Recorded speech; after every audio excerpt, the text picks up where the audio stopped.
how your hours shape your happiness.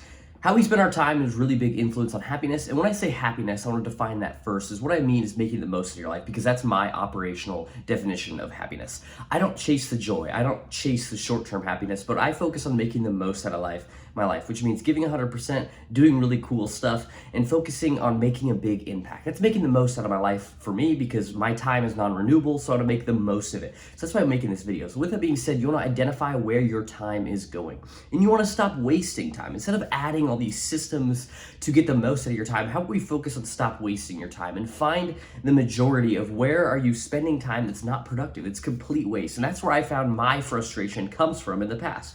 When I found I would scroll in the morning or at night, or just lounge around and do nothing all day, and it wasn't productive rest, I found that I became very frustrated from this wasting my time.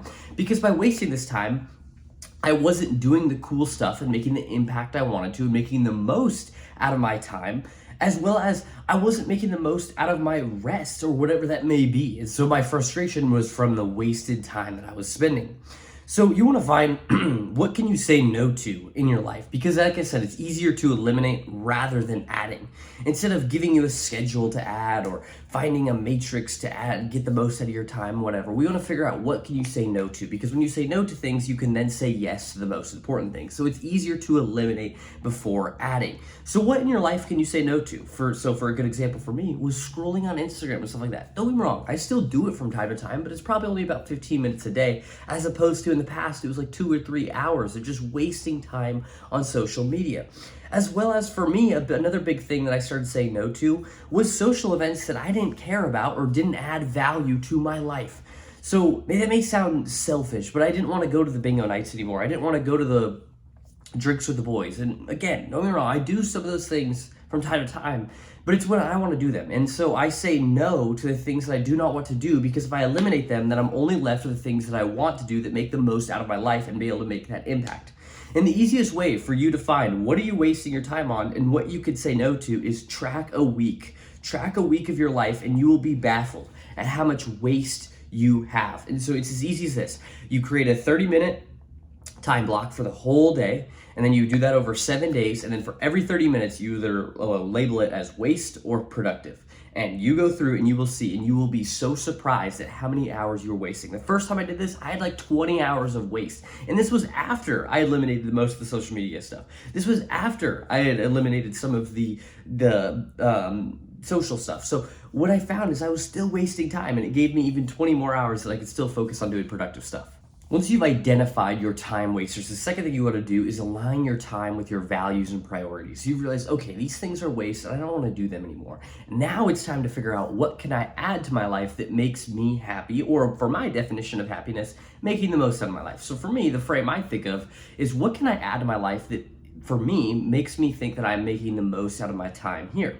So for me, what's making the most out of time here is giving 100% in everything I do, whether it's work, fitness, whether it's a conversation with my friend, whatever, giving 100% at that moment, and then also accomplishing cool stuff. So again, in fitness, in work, stuff like that. So those are the things that make me feel like I'm making the most out of my life. So I continue to do those, and I try to eliminate everything else. As well as I schedule in my priorities first. So fitness and work come first. Those are things that are scheduled in first, as well as time with those I love. And when I say those I love, it doesn't necessarily mean family. Love for me, and this definition is from Alex Ramosi, means what are you willing to give up for those things? So I may love my friend more than my family if I'm willing to give up more for my friend than my family.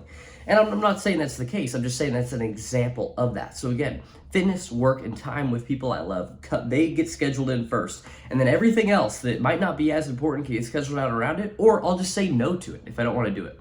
As well as one more thing is that I have quite a radical view on time and the frame that I have with it. I believe that I owe my time to absolutely no one, because it is the only resource that is non-renewable, and you wouldn't probably say that you owe your money to anybody, but that resource is renewable. So with my time, it is more valuable than money to me, so I do not see that I owe it to anybody. If I have an empty calendar and someone asks me to do something, but I do not want to do that thing, whether for whatever reason, I won't do it, because my time is so valuable that I will protect it at all costs. And yes, there is social repercussions for this, but not social loss. I feel like people get caught up thinking, oh, I have to go do this. Well, no, you don't have to go do this, but if you don't go do this, what are the social repercussions of this? And are you okay with those social repercussions? Because it's simply a trade-off. So you just have to ask yourself, does this add to my life? Does this give value to my life? Or does it subtract and take away from my life? And then you'll get a pretty good test to see if you should or should not do that thing. And the final thing you do is create daily routines that are in line with your values. So you've started to align your time and your priorities that are in line with your values and what you want to accomplish. But the thing is, now you have to create daily routines around those values so you can accomplish the things you want. And one of the best functions you can do that is with time blocks. Time blocks for me are a function of yes or no. So with time blocks, when I'm working, I have a time block of yes, I am working, no, I am not doing anything else, meaning all of my focus is on my work, making me the most efficient as possible. Same thing when if I go see my friends, yes, I'm with my friends, no, I am not working. So all of my focus is on my friend, and that is my time block. So it allows me to have focus on whatever is at hand, making me 100% present, which by definition for me is doing my 100% best at that moment. As well as another thing I like to do is intentional planning. Either you control your life and your time, or it controls you. So I like to intentionally plan at the beginning of the day 2 to 3 things that I really want to accomplish today and that contribute to my values and in my goals. So for me, it looks like a sticky note. In this season, as I've been building my business, my sticky note is just basically comprised of business things I want to accomplish that day. But for you, if you're trying to lose weight, maybe your sticky note will have things about weight loss. Whatever it may be, you just have to intentionally plan it so you can control your day.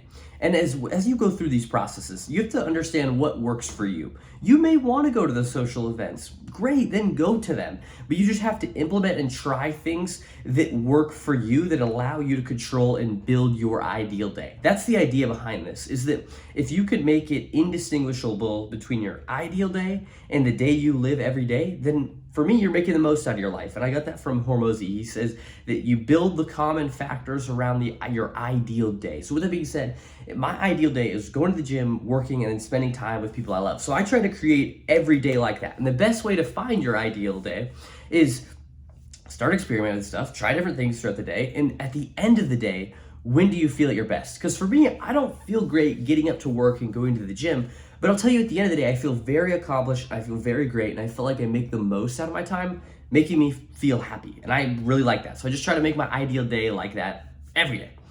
So if you like this video, this is how hours shape your happiness. If you want me to make more of these, please comment and what you liked about it, and I'll make more.